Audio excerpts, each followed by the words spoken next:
મૌન એકાંતનો અનુભવ. મને તો ગુરુ મહારાજે હુકમ કરેલો છે એટલે આ કહું છું. સારું નરસું વિચારતો નથી. આમ તો હું સેવાના ક્ષેત્રમાં હતો. મને લાગ્યું કે તેમાં આ કામ ન થઈ શકે. ભજન વગેરે ગવાતા હોય, સારી વાતો થતી હોય ત્યારે ભાવાવેશ થઈ આવતો. મેં મારી મા પાસે આશીર્વાદ માંગ્યા ત્યારે કહેવા લાગી કે ચકલાને દાણો ખવડાવવા જેટલી તો તારી શક્તિ નથી. ગુરુ મહારાજે હુકમ કરેલો છે કે તારે કોઈને બોધ દેવો નહીં, પ્રવચન કરવું નહીં. મૌનમાં ઉઠવા બેસવાનું થાય ત્યારે 2 શબ્દો બોલવા. તેથી 2 વાત હું કહું છું, બાકી હું બોલતો નથી. જીવનમાં કોયડાઓ, ગૂંચ વગેરે તો આવવાનું. તેવી વખતે નાસી છૂટાય નહીં. બધાને જોઈએ છે બધું જ, પણ તે અંગેનો માર્ગ કોઈ લેતું નથી. કોઈ કહે તો તેને કહું છું કે મૌન મંદિરમાં પુરાશે તો શાંતિ થશે.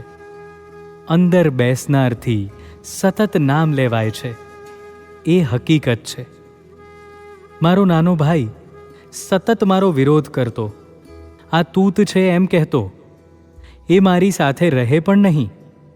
અમે ભાઈઓ એક માં જણ્યા હોવા છતાં જુદી જુદી પ્રવૃત્તિને કારણે સાથે રહ્યા નથી. આ વખતે આફ્રિકાથી આવ્યો. 3-4 મહિના મારી સાથે રહ્યો. કોઈ દિવસ તે બેસે તેવી કલ્પના પણ થાય નહીં. તેને મરજી થઈ, તેણે કહ્યું હું બેસું. પણ કરું શું? બાળ કેળવણીના ગીતો લખું, લેખો લખું? મેં તો બધાની હા પાડી. તારે જે કરવું હોય તે કર, પણ અંદર રહે તો ખરો. અને જે દિવસે 21 દિવસ બેસવાનું નક્કી કર્યું તે દિવસે મને જે આનંદ થયો તે આજે શબ્દોમાં વર્ણવી શકાય તેમ નથી. સોમાભાઈને ભગવાનની કૃપાથી અનુભવ થયો.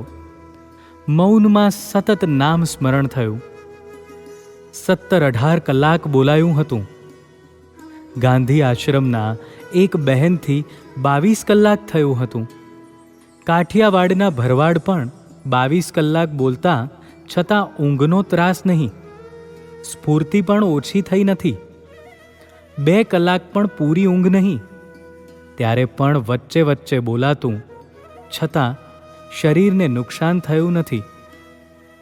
કોઈ નામ સ્મરણ લેવા ના પાડે તો તેને બીજી પ્રવૃત્તિ માટે પણ રજા આપું છું. પણ જ્યારે અંદર જઈને નોખા થવાનું બને છે ત્યારે વિચાર્યા વિના તે રહી શકે નહીં. નોખા થવાથી જ એકાગ્રતા આવે અને શાંતિ પ્રગટે. તે અનુભવની હકીકત છે. આ માનવા ન માનવાનો સવાલ નથી. આ એક જુદા પ્રકારનો અનુભવ છે.